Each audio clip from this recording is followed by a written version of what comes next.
Siguiendo con las charlas insurrectas que está llevando adelante Segunda Independencia, convocatoria, compañeros entrañables, me siento parte de toda esta visión de avanzada, esta visión revolucionaria para la formación de compañeros, tomas de conciencia, en última formación de cuadros.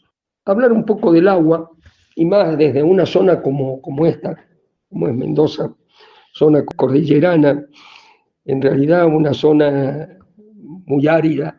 De toda su superficie no llega al 5% de la extensión sembrada. Sin contar el petróleo, Mendoza tiene una producción petrolera que debe ser la segunda del país, con un 30 y tantos por ciento del total. De todas maneras, el enfoque que hacemos es global de todo nuestro país y obviamente hacia una proyección latinoamericana. Nosotros no hablamos de recursos naturales porque es un concepto económico. Nosotros hablamos de bienes comunes, donde se incluye todo lo que es esencial para la vida: el agua, la tierra, el aire y todos los productos que emanan de la tierra, de nuestra Pachamama, como se le llama. Nosotros no lo llamamos en un sentido folclórico, lo de la Pachamama, lo llamamos en un sentido integral, social, cultural, político, frente a quienes quieren avasallarla, que es histórico, desde que comienza el mundo. Cuando decimos bienes comunes, tenemos que verlo hoy, en el marco de una gran crisis civilizatoria del sistema mundial. Esta crisis civilizatoria está dada por el agotamiento del sistema capitalista, porque realmente se ha avasallado de manera tal que los recursos, como le llaman ellos, son cada vez más escasos, en detrimento de los sectores populares, de los trabajadores, de los pobres, de todos los sectores que son el mismo pueblo. De todas maneras, este agotamiento nos podría llevar a decir, y bueno, este sistema capitalista se cae. No se cae solo. Cuando no se lo empuja para que se caiga y componer y configurar otro sistema, se recicla en sí mismo. Tengamos en cuenta eso. No se cae solo. Por lo tanto, cuando decimos agotamiento es porque la depredación, la destrucción, avanza más allá de la recuperación de la misma tierra. Por eso nosotros le llamamos, y entiéndase bien el término, ecocidio. El ecocidio se da en los marcos del desarrollo capitalista en espiral ascendente. Arrasa con la Pachamama, porque el capital en sí mismo, en esencia, es la apropiación, es el adueñarse de lo que lo rodea. Y en este caso es la apropiación de la fauna, de la flora y del ser humano. Por eso le llamamos ecocidio desde nuestro enfoque de esa apropiación capitalista, destructiva, depredadora. Y es ascendente desde el origen del capital, allá por el siglo XI, XII, cuando empieza la acumulación de metal y el sistema feudal empieza a caerse. Estos señores de la apropiación metálica empiezan a bancar a estos señores feudales con ese metal, o sea, con dinero, en las guerras entre ellos por la posesión de la tierra, justamente. Se lo digo de forma muy simple para ir un poco más rápido en todo esto. De todas maneras, dejar sentado que el capital llega a un punto en que se transforma en lo que se llama la fase superior del capital, que es el imperialismo. Lenin es quien habla de la fase superior. Tiene más de 100 años. Este concepto que es una realidad. Esta fase superior sigue en avance, dialécticamente no se detiene nunca. Puede haber otra dialéctica, la dialéctica de la lucha, de la resistencia, de la revolución, que la puede frenar y suplantarla por otro sistema de vida. otro sistema de producción totalmente diferente. Esta fase superior imperial, hoy, con la gran concentración económica de la propiedad privada, y quiero hacer una salvedad, el eje del gran capital es la propiedad privada, más allá de la acumulación y la usura, más allá de eso. Pero el eje, y lo dicen los grandes teóricos, los contrarios al concepto marxista del capital, como Paul Samuelson, que dice la esencia del capital es la propiedad privada. De ahí la acumulación, el interés, el dinero en sí mismo, la usura, etcétera, etcétera. Pero se sufre a partir de ese principio de la propiedad privada. Y esto tiene que ver, esto de la propiedad privada, es una relación directa con los bienes comunes, porque, como decíamos antes, la apropiación de la tierra, del agua, del riego, de los acuíferos, de los humedales, de los glaciares, y acá en la cordillera lo vivimos, pero en una forma muy sensible, porque los glaciares en esta zona son nuestros tanques de agua para la producción agrícola, para todo. Hay un promedio de lluvia escasísimo. Cuando aparece el capital, cuando va naciendo el capital, llega una etapa en donde parte de la esencia de ese capital y de lo que va a ser la fase imperial es el colonialismo.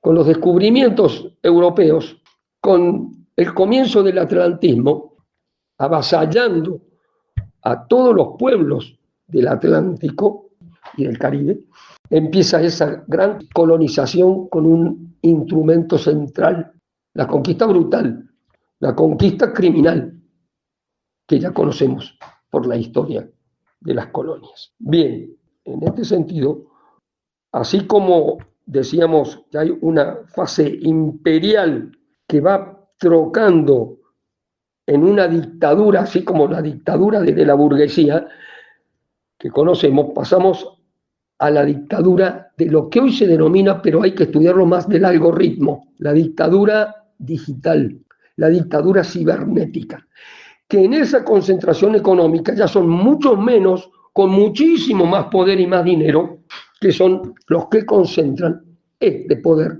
Esa es una fase superior, diría yo, y cabe decirlo, y que me corrijan los compañeros, una fase superior de la fase superior, ¿no es cierto? Porque es dinámico, esto no se detiene nunca hasta que lo paremos, hasta que la lucha y las resistencias lo detengan.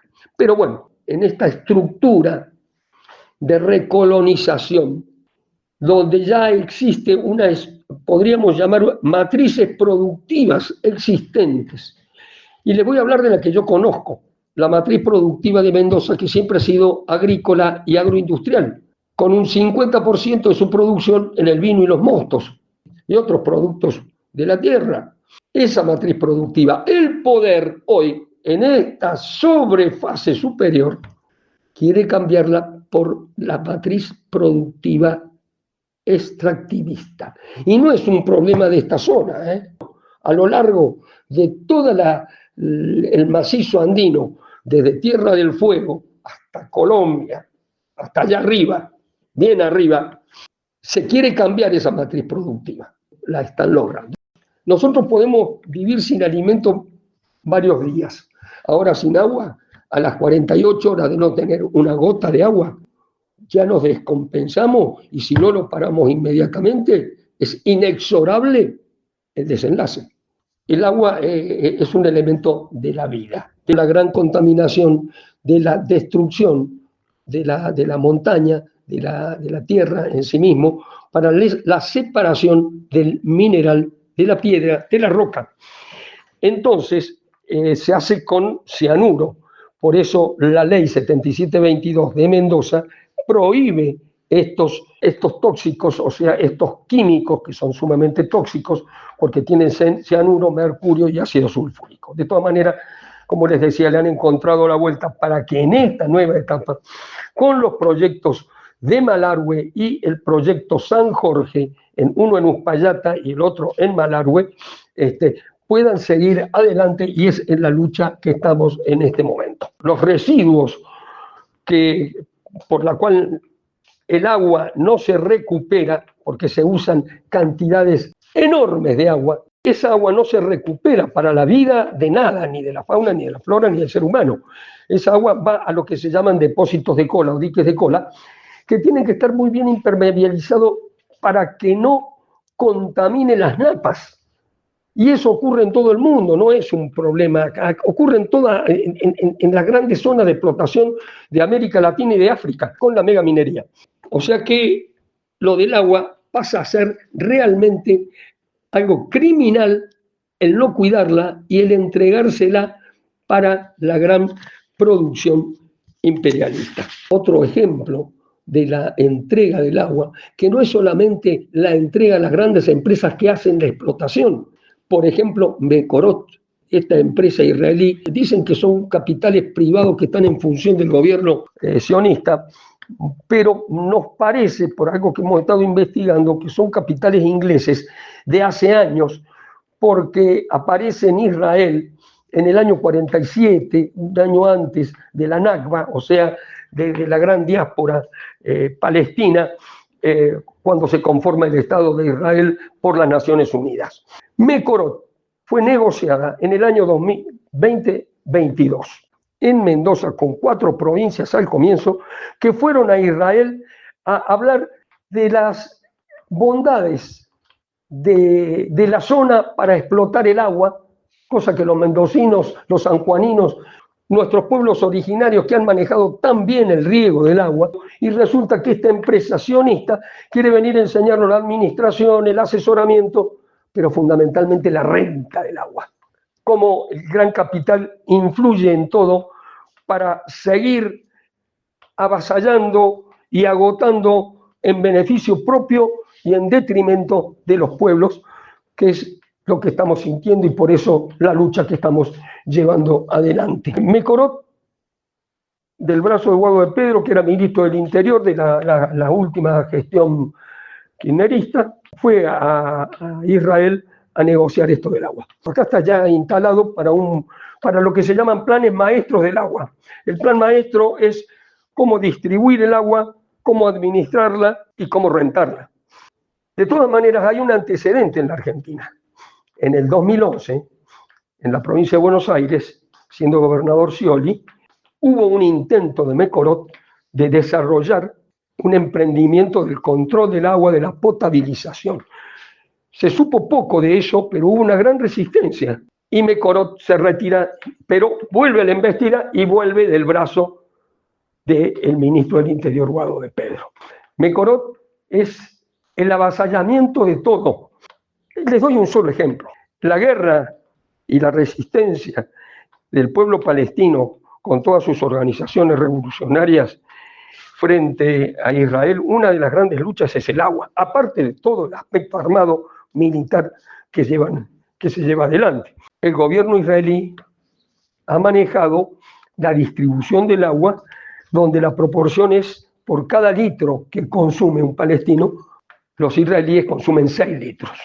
Para nosotros fuera Mekorot es no solamente una consigna de acá, sino es una consigna de todo el país. También Mekorot tiene asentamientos, se están haciendo estudios en Guatemala, en México, pero enorme. Hay toda una resistencia, que es la solidaridad argentina con el pueblo palestino en contra de Israel y el boicot, los emprendimientos israelíes, sanciones contra Israel por todo esto de Mekorot. Hasta ahí lo de Mekorot, como les digo, es largo el detalle y la lucha que llevamos es profunda. El agua es un derecho humano, pero un derecho humano no en el sentido de los derechos humanos clásicos que estamos acostumbrados a ver y que manejan muy bien sectores dominantes, lo maneja bien Estados Unidos, lo manejan todos. No, el derecho humano en un sentido social, cultural y profundo. Defender a los pueblos originarios, que hay un gran corrimiento de ellos y de los pueblos transhumantes en general, para ocupar, ya sea por los emprendimientos mineros en sí mismos, como los proyectos inmobiliarios, que son tremendos. Y ahí, donde están asentados desde hace siglos los pueblos originarios, sufren la persecución, ¿no es cierto?, y el desplazamiento para instalar todos estos proyectos. O sea, que acá lo de los derechos humanos es fundamental desde este punto de vista.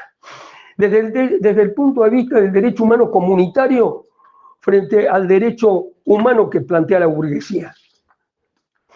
Está muy bien los derechos humanos de la memoria que rescatamos permanentemente, pero es mucho más que eso.